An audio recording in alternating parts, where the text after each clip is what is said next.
उधर आपको बता दें कि इटावा में चंबल नदी का जलस्तर बढ़ने से ग्रामीण क्षेत्र में दहशत का माहौल बना हुआ है। तो वहीं जिलाधिकारी और एसएसपी के बाढ़ क्षेत्र का निरीक्षण किया। वहीं अधिकारियों ने बाढ़ क्षेत्र के इलाकों में ग्रामीणों को सचेत रहने के आदेश दिए और सुरक्षा व्यवस्था के कड़े इंतजाम करने का भी प्रबंध कर दिया है। देखिए रिपोर्ट।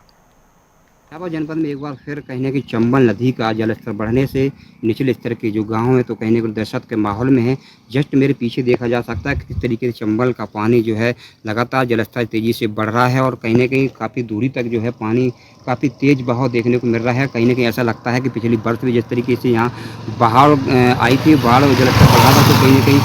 प्रशासनिक अधिकारी द्वारा खाने पीने की व्यवस्था, रहने की व्यवस्था की गई थी। तो फिर एक बार फिर कहीं न कहीं लगातार प्रशासनिक अधिकारी जो है मॉनिटरिंग करते नजर आ रहे हैं और कहीं न कहीं ये देखा जा रहा है और निचले क्षेत्र के गाँव को भी आदेश किया जा रहा है कि पूरी तरीके से सतर्क रहने की जरूरत है, क्योंकि लगातार जिस तरीके से चंबल नदी का जलस्तर बढ़ रहा है तो कहीं न कहीं एक बार फिर जो है दहशत का माहौल देखने को मिल रहा है। देखा ये जा रहा है कि पूरी तरीके से यहाँ आसपास इलाकों के जो निचले क्षेत्र के जो गांव हैं तो पूरी तरीके से चंबल नदी का जलस्तर बढ़ रहा है, तो धीरे धीरे लगातार मुसीबतों को सामना करना पड़ रहा है। अब देखना ये होगा कि आखिर जिस तरीके से सरकार के द्वारा आदेश किया गया बाढ़ क्षेत्र में पूरी तरीके से संबंधित अधिकारी जो है बाढ़ क्षेत्र का निरीक्षण करें और कहीं न कहीं निचले स्तर के गाँव को सतर्कता बरतने के लिए आदेश दें। और क्योंकि जिस तरीके से ये चंबल नदी का स्तर बढ़ रहा है तो कहीं न कहीं आसपास के इलाकों में दहशत का माहौल देखना ये होगा कि पिछली बार जो है लगातार यहाँ चंबल नदी ने रौद्र रूप दिखाया था और कई गांव जलमग्न हो गए थे। उसके लिए पूरी तरीके से सुरक्षा व्यवस्था की गई थी और अब देखना ये होगा कि आने वाले समय में यहाँ व्यवस्थाएं की जाएंगी, क्योंकि जलस्तर अगर बढ़ता है तो कहीं न कहीं लोगों को मुसीबत का सामना करना पड़ेगा। क्योंकि जिस तरीके से यहाँ की अगर बात की जाए